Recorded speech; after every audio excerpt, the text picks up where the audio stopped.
Hey everyone, Tony and Damian here from TJL. Wow, what a 2 weeks, or a little bit over 2 weeks now, mate. I think it is. Yep. It's been crazy to say the least. We've been fielding lots of phone calls from clients, visiting clients where possible. Obviously, that's been a little bit more difficult of late with the distancing and so forth. We just thought the team put together a bit of a presentation that we thought we'd run past today. It's very high level, but hopefully we'll capture some of the key government initiatives that have been announced over the last 2 weeks, and there's been plenty, and there is still more to come.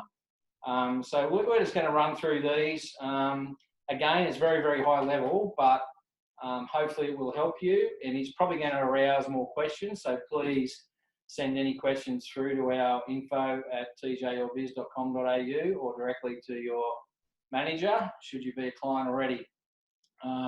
More importantly, we're going to do a live Facebook post tomorrow at 4 p.m, tomorrow, Wednesday, the 8th of April. That will be live, so any questions we get overnight from this, we will answer in that live posting, and obviously those who join and have any questions, if we can answer them while we're live, we'll certainly do so. So that's 4 p.m. tomorrow, 8th of April. Anyway, I'll move over to Damo now, and he's going to go through the stimulus, the ATO relief via stimulus package number 2. Over to you, Damien. Thanks, Tony. So the government's obviously released a couple of stimulus packages. The confusing part was they released stimulus number 1, which was then immediately replaced a few days later by stimulus number 2. So the main points to take home for stimulus number 2, as we're calling it, is that the minimum amount any business can receive that meets the qualifications is $20,000 up to a maximum of $100,000. So the basic test to know whether you qualify is, did you have an ABN on the 12th of March? Have you lodged your 2019 tax return before the 12th of March?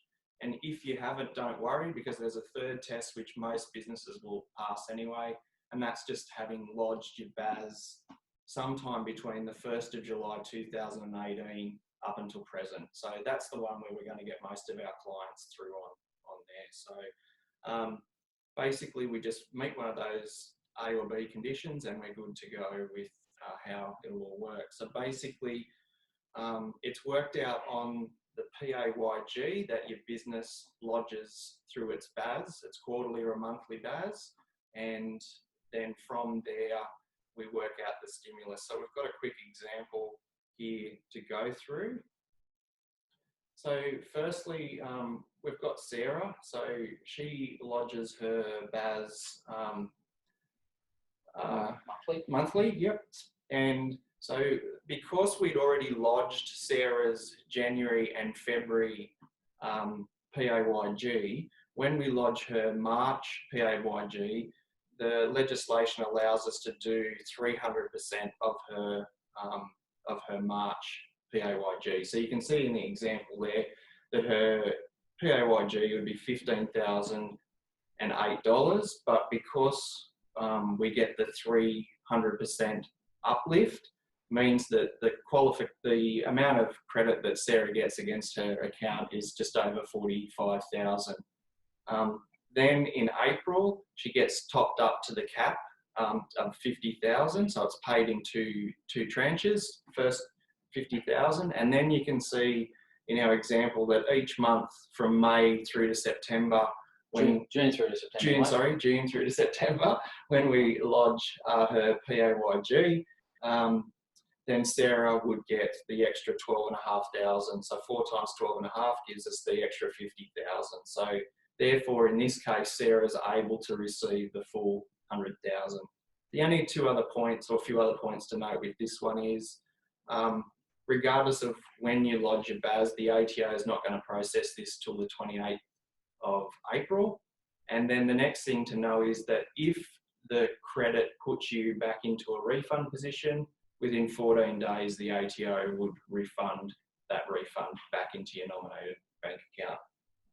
So that's pretty well how that one works in a nutshell, Tony. So Damien, just quickly though, so I believe it starts from 20,000 and goes up to 100. So the criteria is that you must have an employee. So as long as you've got one employee, then essentially you'll get the minimum, which is 2 lots of $10,000. Is that correct? That's correct. Yeah. So as soon as we lodge that first BAS, if you didn't have any POYG, or you only had the single employee and it was a lower amount, then as you pointed out, it's 10,000 in the first phase and then 10,000 in the second phase, which is paid either monthly or quarterly depending on your BAS cycle. Yeah, cool. All right, excellent. So I'm going to handle the next topic, which is a really big topic right now, JobKeeper payments. And let's not get them confused with job seeker payments. So job seeker, just for those out there, is when you basically have been left without your job and you probably won't be re-employed in the short term. So job seeker is what you seek out through Centrelink directly, which is where everyone's seeing the queues on TV at night, everyone trying to get this job seeker payment. So this JobKeeper payment superseded that really. And the idea behind this is to stop the influx of people going to Centrelink and to allow the employers to basically keep these employees on whilst it may be a lower amount that they're getting, depending on each business and where they're up to. At least it keeps the employees employed. They may work 1 or 2 days a week, whatever it may be, but it keeps the employees working and hopefully will keep businesses working as well and ticking along through this horrid time. So this is $1,500 a fortnight, which I'm sure I don't have to explain. Everyone knows that. It's available to every business in Australia that is small or medium. So it has a criteria of less than, I think it's $1 billion, sorry. So you need to have a turnover of less than $1 billion. And if you are over 1 billion, it's you fall into a different category. So most of us out there are going to be less than $1 billion, I'm sure. So your employer must have been working for you before 1st of March. So 1st of March is a big test. So as long as that employee was with you before the 1st of March 2020, they are eligible for it, full-time or part-time. Now, if you have casuals, which obviously there's a lot of cafes, restaurants that have casual employees, the key dates here are 12 months prior to 1st of March 2020. Now, I say that, but I also have hesitation because I believe this is all getting passed by Parliament tomorrow. So we'll have more updates either tomorrow night or Thursday on this, but most probably Thursday. I do understand that they're looking at changing that 12-month criteria for casuals. It can be difficult for some casual employees to be employed that long, especially uni students and so forth. So they are looking at changing that criteria. They must be over 16 years of age and an Australian citizen or eligible visa holder. So there are some criteria on visa holders. New Zealanders basically get exemption on this, but there are other countries that get it too. Not too many though. So that's essentially the criteria on making sure you're eligible for it. Oh, and obviously, sorry, I missed the beginning, which is the 30% decrease in revenue. So that will be tested basically this time, so comparing to April last year as an example, or March. And for those businesses that are new, the Commissioner has discretion to look at your businesses individually. So don't think you're going to miss out if you start a business in March last year. You still may be eligible for it. So basically, you need to apply directly to the ATO. It's a pretty simple process. Those who have done it, well done. Those who haven't and are having difficulty, please contact us and we'll help you through that process. It's very, very simple. And now the only downside of it is that it's paid in arrears. So it means that you need to pay your employees between now and end of first week of May. End of first week of May is what I understand is when the ATO will make the payment directly to you. So there is a cash flow thing here you need to think about and understand. You can obviously have an agreement with your staff if you are struggling, but each business needs to look at this on their own merits, and by all means, please contact us and we can help you with those discussions. So it's up to $1,500.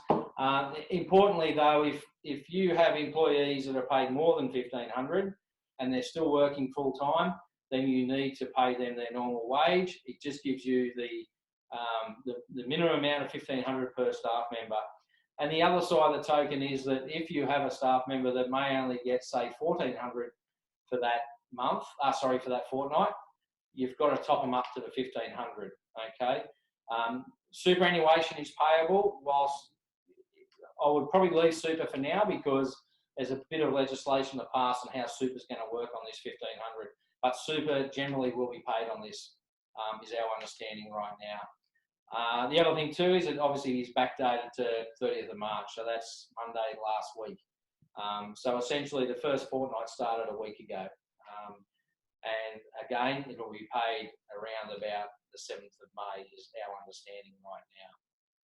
So I hope that clears up some issues there that people may have or may not have. But look, there's plenty of literature out there on this JobKeeper payment. I'm not going to go into too much detail because legislation was before Parliament tomorrow. I believe the unions came to an agreement either overnight or this morning. So it sounds like the unions are on board, which is a good thing. So I think it's just a matter of course and probably tidying up the grey areas because there are plenty of grey areas, especially for sole traders and partnerships and people that operate as a trust. But it'll all be clear tomorrow and we can move on from there. So that's about all I've got on the JobKeeper payment. I'm going to let Damian deal with the New South Wales state now, which is some small business relief for New South Wales businesses. Thanks, Tony. Just one other point on the JobKeeper. If there's any not-for-profits out there watching us, Tony mentioned a 30% reduction. For not-for-profits, it's a 15% reduction. So if any not-for-profits happen to watch this, just remember 15% is the number for you. So yeah, on to Gladdy didn't want to be left out. So she's come up with a package to help out our small businesses. So there's a grant that we can apply for a cash up to $10,000 for eligible businesses. So there's a few criteria which have been set, which we need to understand before we make the application. But basically that the business has between 1 and 19 employees, that they have turnover of more than 75,000 and that their payroll is below 900,000. They also must have had an ABN from the 1st of March this year and definitely be based in New South Wales. I believe the other states have their own grant systems and programs there. We've also sought some clarification from the information that's available out there, and it's unfortunately not open to every type of business that's been affected. So they've basically released a list of businesses that are eligible, and they were the businesses that were forced to close due to the COVID-19 restrictions. So just a few of them to read through the list. We've got pubs and registered clubs, food and drink premises, entertainment facilities, amusement centres, casinos, microbreweries or small distilleries, recreation facilities such as indoor centres, places of public worship. Then you've got your places of like spas, nail salons, beauty salons, waxing, tanning, tattoo parlours, auction houses or betting agencies, markets but not markets that sell predominantly food, information and education facilities, caravan parks and camping grounds, and community facilities are the ones that the New South Wales government has listed to be eligible for those. So if you fall into one of those categories, we certainly need to assist you in making those applications. So what type of things the state government wants us to make the application for the 10,000 for is funding for such costs as utility costs, your overhead costs, or legal advice that you've needed to assist you through this difficult time. And also they've listed that financial advice for your accountants can be covered by the 10,000. So they're the things that you can use the funds for. So the applications are opening shortly and they'll run through to the 1st of June. So again, if you need any assistance with these grants, the New South Wales $10,000 grant, we'll call it, please make sure you contact one of your client managers here at TJL, and we'll help you with that process. So that pretty well covers that one, Tony. Yeah, just quickly, we have a couple of clients. We do have some clients in Queensland and Victoria, and something that's quite interesting. All the states are obviously very different, and there's payroll tax. New South Wales payroll tax is exemptions for March, April, May, and June, as long as and then they're bringing forward their cap of $1 million for next year as your minimum wages before you pay payroll tax. But interestingly, in Victoria, Victorian government has decided to refund payroll tax for the entire 19-20 years. So they've gone a step further, which I think is pretty good. They've got the $10,000 grants as well. It doesn't seem as stringent as New South Wales, though, Damian. Queensland payroll tax, they're refunding the last 2 months and no need to pay the next 3 months. So, they're all very different on how they're attacking this. So, but yeah, it's they're consistently inconsistent. Correct. Yeah. So I guess for everyone that's out of New South Wales that want to have some discussion on your state, just contact us and we can assist you with pointing the right direction there. Great. Thanks, Tony. Cash flow and budget. Let's sort of finish on this. I harp on about cash flow and budgeting as a very, very important thing in every business. And it's even more important right now. For those who are still operating, and even those who are shut down, you're not going to be operating at full potential, so you've got plenty of time to sit down and review this and your business. I would suggest that you do that really quickly. Work out the next 6 months, work out the 3 months after that, slowly, gradually building up to the end of the 12 months. And I would still suggest the 6 months after that, so that, 13th month to 18th month is still not going to be the same. And then perhaps from 19th month to 24th month, it might be back to where you were back in February. So if you don't know how to prepare these cash flow and budgets, again, get in touch with us. We'll help you do that. No problems whatsoever. But it's very, very important. I'm going to touch on these loans because this is where I think the loans can be very beneficial to businesses. So the government announced around the time of Stimulus 2, I think it was not long after the Reserve Bank had an emergency meeting and reduced rates again, about these government-backed loans of up to $250,000. So some more detail on that is that, it's a maximum of $250,000 per borrower. The loan is a maximum term of 3 years. So the first 6 months are interest only, but deferred. So what that means is you don't pay the interest for that first 6 months.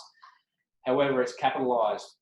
Then when you get to month 7, you will start the repayments. So look, based on an average rate of around about 6%, you can expect to be repaying about 10 grand a month from month 7 to month 36. So cash flowing and budgeting is really, really important because you need to make sure if you just go and borrow this money, you've got to make sure you can make repayments. So I certainly don't want everyone rushing out and getting these loans. It's important that you plan for it and make sure you can afford it at the other end. Every bank, certainly the top four, the big four, are all very different at this stage on how they're dealing with it. I've dealt with Westpac and ANZ at this point in time. I can tell you that they are very, very, very, very different on how they're dealing with these loans. They all may change over the next week or so, but at this point in time, I would suggest, even if you think you don't need it right now, I would suggest contacting your bank, just going through the scenario. How does it work? How do I apply for it? And can I apply for it and possibly draw it down and have the facility in place, but not draw it down until I need it? Because at least it's there when you do need it. Hopefully no one needs it, but reality is businesses will need this. My understanding is that most banks will only start charging you interest on as you draw it down. When you get to the end of that 6 months, it's capped then. That's my understanding. It could be different for each bank though. But again, prepare your budget, prepare your cash flow to make sure you can afford, whether it's 50 grand you borrow or 250, it's a 3-year term. So, and if you want to refinance that loan towards the end of that 3 years, it's going to be normal credit criteria with those banks. So you need to have assets and all those things behind you to be able to borrow that money. So very important to get your budgets and cash flows in order now. And as I said, we can help you with that. So if you need assistance, just drop us a line, send an email, whatever. Contact your manager that's looking after you, or info@tjlbiz.com.au, and we will help you work through your budget and cash flow. I think that's about it, Damo. Yep, that pretty well covers off all the points we wanted to get out there. Yeah, so it was very concise today, high level, as we said. One thing that I just want to remind everyone of, 4 o'clock tomorrow, Wednesday the 8th, we'll be live on Facebook with questions and answers. We may have some more detail on the commercial landlord waivers at the moment. It's still a little bit stuck up there in Parliament. It's a difficult situation for both landlords and tenants, but hopefully we get a little bit more clarity overnight and tomorrow, and then we can help answer some of those questions too. I know there's a lot of people talking to landlords about rent relief at this point in time. So anyway, I'm going to leave it at that. Thanks everyone for joining in, for those that have, and we'll talk tomorrow. Thank you very much. Thanks everyone.